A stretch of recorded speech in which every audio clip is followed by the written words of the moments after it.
চলমান সংকটের কূটনৈতিক সমাধানই চাই ইরান। শুক্রবার এমনটাই জানিয়েছেন দেশটির ঊর্ধ্বতন কর্মকর্তারা। দেশটির পররাষ্ট্র মন্ত্রণালয়ের মুখপাত্র ইসমাইল বাকুই সামাজিক যোগাযোগ মাধ্যম এক্সে এক পোস্টে লেখেন, যুক্তরাষ্ট্রের হুমকির মুখে ইরান কখনোই আলোচনায় বসতে চায়নি। কূটনৈতিক সমাধানের স্বার্থে সবকিছুকে পাশে রেখে তেহরান যে সিদ্ধান্ত নিয়েছে তার মূল্য যুক্তরাষ্ট্রের দেওয়া উচিত। তিনি আরও বলেন, আমরা আগে থেকে কিছু ধারণা করা পছন্দ করি না, আমরা আগাম কিছু অনুমানও করি না। আমরা শুধু অন্য পক্ষের সদিচ্ছা যাচাই করব এবং প্রয়োজনে সমুচিত জবাব দেব।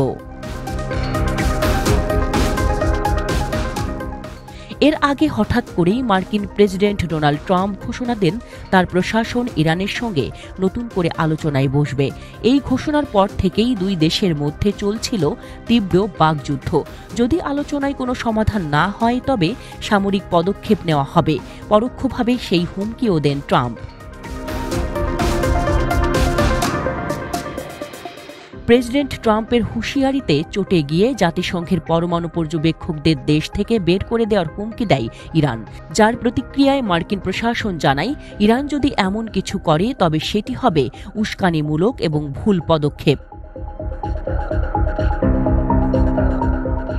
ইরান জানিয়েছে তারা পরোক্ষ আলোচনা করতে প্রস্তুত, তবে যুক্তরাষ্ট্র ম্যাক্সিমাম প্রেসার বা সর্বোচ্চ চাপ নীতি বন্ধ না করলে সরাসরি আলোচনা সম্ভব নয়।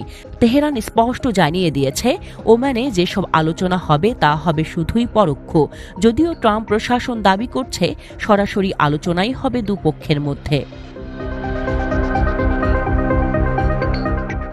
এদিকে ইরানের শীর্ষ নিরাপত্তা উপদেষ্টা আলী শামখানি শুক্রবার জানান, তেহরান ওয়াশিংটন আলোচনায় যোগ দিতে ওমান যাচ্ছেন পররাষ্ট্র উপমন্ত্রী আব্বাস আরাকচি। তিনি বলেন, আমরা চাই একটি বাস্তব ভিত্তিক, ন্যায্য ও কার্যকর চুক্তি। যদি যুক্তরাষ্ট্র সদিচ্ছা নিয়ে আসে তাহলে সমাধানের পথ খোলা। এদিকে যুক্তরাষ্ট্র গত সপ্তাহেও ইরানের উপর নতুন করে নিষেধাজ্ঞা জারি করেছে, যা দেশটির তেল ও পরমাণু খাতকে ক্ষতির সম্মুখীন করছে। এসব পদক্ষেপ আলোচনার পরিবেশকে আরও জটিল করে তুলছে।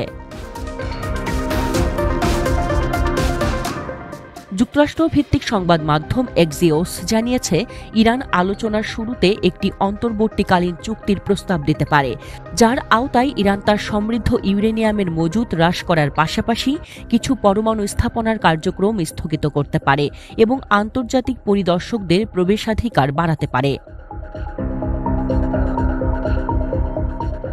এই প্রস্তাবের বিপরীতে ইরানের প্রত্যাশা থাকবে যুক্তরাষ্ট্র তাদের সর্বোচ্চ চাপ নীতি থেকে কিছুটা হলেও বেরিয়ে আসবে।